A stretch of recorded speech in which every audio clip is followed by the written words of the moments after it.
Guys, kembali lagi bersama saya. Kali ini kita mau prank seseorang, kita cari orang guys. Kita nanti mau prank sekalian kita mau tanya-tanya tentang cemilan. Kita prank mik bau tai ini. Kita cari orangnya. Mas.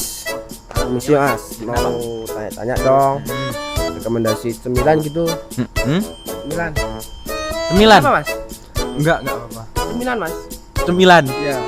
Cemilan yang murah sih, yang murah ya. Oh. Kalau enggak cemilan ya kayak snack roti-roti apa. Kalau Ya. saya aktif viral mas di TikTok. Oke. Enggak apa-apa. Ini Cemilan mas. ya ini ada roti lapis legit basah. Itu berapaan mas? Harganya terjangkau mas. Ini cukup 28.000. Ini sudah besar ini. Oh iya mas. Berapa mas? Enggak apa-apa. Yang bener ini. Ini mas pilek. Saya agak beli ya. Oh iya enggak. Ya. Itu belinya gimana mas? Ini di TikTok Shop mas. Langsung aja.